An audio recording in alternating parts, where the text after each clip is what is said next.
My mom would be at all my sporting events. Let's say I was playing football, okay? My mother would be on the sidelines, and if the play on the field started going one way, my mother would run along like, Mark, get him, get him. I'd be like, oh my gosh. I'd get in the huddle with the other guys. They go, Mark, is that your mother? I go, no, I never saw her before in my life. See, the greatest gift my mother ever gave me, she believed in me. I have overdosed on drugs on 3 occasions where I should have been dead. But I believe I was kept here for a reason. You show me your friends, I will show you your future. How do I know this? I hung out with losers, and I became the biggest loser of them all because I gave up everything I dreamt about as a little boy because of who I chose to surround myself with. My friends would drive me home at 2, 3, 4 in the morning.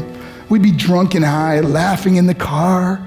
We'd pull up in front of my house in New York. They go, Mark, the light's on. I go, oh man, my mother's up. See, my mom wouldn't go to bed until she knew her son was still alive. I'd walk in, she'd say, hi, Mark, how was your night? I go, it's good, Mom, I'm just gonna go to bed. She goes, can I talk to you for a minute? I go, Mom, I'm tired, I'm just gonna go to bed. She goes, Mark, I haven't seen you all day and all night. Can I please talk to you? I said, man, just leave me alone. You bug me. I'd slam my bedroom door on the one person who believed in me. I was on a worldwide tour and we were wrestling overseas in Japan. After my wrestling match, I went upstairs in my hotel room and I fell asleep. There was a knock at my door at 3 o'clock in the morning. I got out of bed and I looked through the safety window and I could see it was a Japanese promoter. So I opened the door and he said, Mark, you need to call home. There's been an emergency.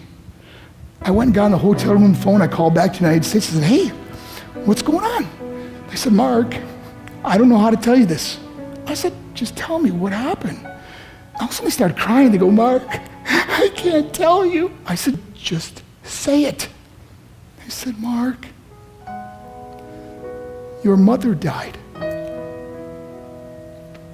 I just threw the phone down. I ran out of my hotel room. I took the elevator to the lobby, and when the doors opened up, I just ran out into the street. I mean, there was no cars, there was no people. It was 3 o'clock in the morning. And I walked down the middle of a street in Hiroshima, Japan, and I remember looking up and just saying, Mom, I am so sorry. I flew home for her funeral, and I was so nervous to walk up to her casket, so I just stood way in the back. And I kept looking from a distance. I kept thinking to myself, Mom, please wake up. Please get up. And then I finally got the nerve to walk up to her.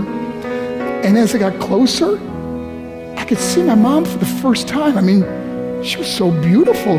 She was dressed in white. I mean, she looked like an angel. And I just stood over it. I said, Mom, you are my hero. Everything I am, everything I hope to be was because of you. You loved me so much, you gave me a life. You're the only one that ever believed in me. How did I repay her? By getting drunk, by getting high, by getting stupid, by hanging out with losers? For what? All she ever wanted to do was talk to me. I wish I could talk to you now, Mom. I wish you could see what I'm doing. Why couldn't I have been a better son?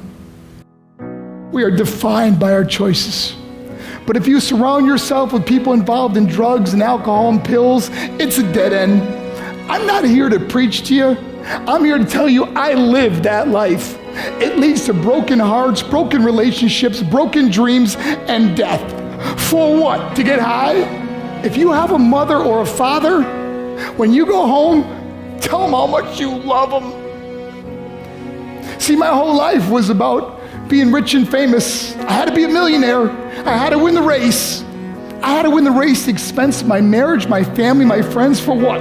To be all alone in the world? I learned what is truly important, and that is how precious this gift of life is, and our families, and how quickly it can be taken away. See, I no longer live in time, I live in moments. See, it's not what's in your pocket that matters. It's what's in your heart that truly matters. Love Love is just a word until somebody comes along and gives it meaning. You're the meaning.